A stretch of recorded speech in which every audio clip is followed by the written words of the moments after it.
एक नंबर से भाजपा प्रत्याशी कैलाश विजयवर्गीय की कांग्रेस ने चुनाव आयोग से की शिकायत। कांग्रेस का आरोप, कैलाश विजयवर्गीय ने शपथ पत्र में छुपाया बलात्कार का मामला। बंगाल में कैलाश विजयवर्गीय पर दर्ज हुआ था षड्यंत्र, रेप सहित अन्य धाराओं में मामला दर्ज। रेप के मामले में सुप्रीम कोर्ट में कैलाश विजयवर्गीय ने की थी अपील। कांग्रेस ने चुनाव आयोग को अपील की। कॉपी मामले से जुड़े तथ्य किया पेश। कैलाश विजयवर्गीय के नामांकन निरस्त करने की चुनाव आयोग से मांग। रेप का मामला संज्ञान में होने के बावजूद भी मामले का जिक्र कैलाश विजयवर्गीय ने नहीं किया। शपथ पत्र में कांग्रेस का आरोप। देखिए, फॉर्म की आज समीक्षा का डेट था, स्क्रूटनी थी अब फॉर्म की। हमें भी बुलाया था, क्योंकि हम संजय शुक्ला जी का फॉर्म भरा है, हमें भी बुलाया था। और कल कैलाश विजयवर्गीय जी ने, जो भाजपा के प्रत्याशी हैं, उन्होंने नॉमिनेशन फाइल किया था अपना।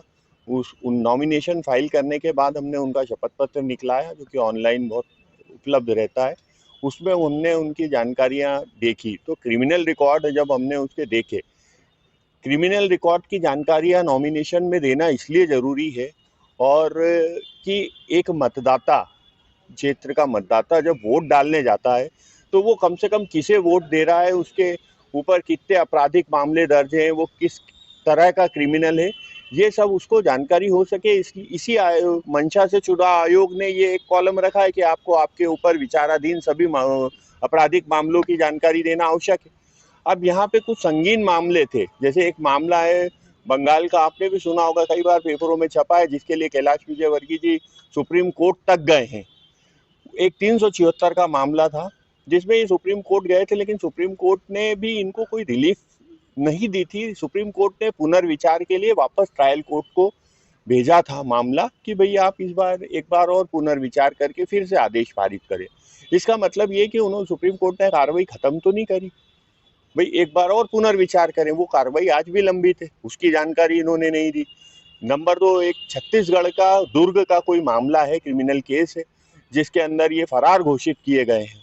अब फरार घोषित व्यक्ति ऐसे ही तो नहीं करता है, पहले पुलिस पहले ढूंढने का प्रयास करती है, आरोपी के घर जाती है, उसको नोटिस भेजती है, सम्मन्स भेजती है, जमानती वारंट इश्यू होता है, गिरफ्तारी वारंट इश्यू होता है। उसके बाद ये जब पुलिस ये कोर्ट में उसको एक हलफनामा देना पड़ता है, एक उद्घोषणा जारी करनी पड़ती है कि भैया ये आदमी इस वजह से हम इसको पकड़ के आप माननीय न्यायालय के समक्ष पेश करने में असमर्थ है। उसके बाद फिर कोर्ट उसको फरार घोषित करके उसका फरारी वारंट इश्यू करता है। तो इसका मतलब ये है कि इनके यहाँ सम्मन्स आया होगा, इनके यहाँ जमानती वारंट भी आया होगा, गिरफ्तारी वारंट भी आया होगा, क्योंकि कैलाश विजयवर्गीय जी का मैं समझता हूँ कि इंदौर के अंदर अगर कैलाश विजयवर्गीय और इंदौर लिख के भी भेज दिया जाए तो कोई भी इनके घर पे डाक पहुंचा देगा, या पुलिस वाले को पहुंचा देगा, या संबंधित एजेंसी को पहुंचा देगा। तो इनको उस केस की भी जानकारी थी, लेकिन उस केस का भी इन्होंने उल्लेख नहीं किया।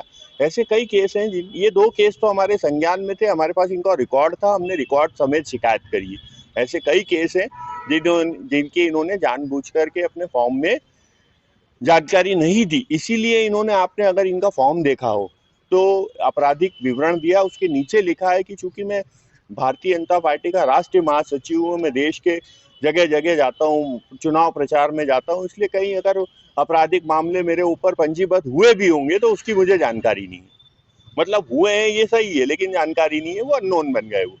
तो ये एक जो चुनाव आयोग का जो आदर्श आचार संहिता का और चुनाव आयोग की जो एक फॉर्म भरने की निर्धारित प्रक्रिया, उसके विरुद्ध है। और इसके अंदर सुप्रीम कोर्ट के कई साइटेशन है, जो हमने हमारे शिकायती आवेदन में साइटेशन कोड भी किए हैं, जिसके आधार पर फॉर्म निरस्त भी हो सकता है।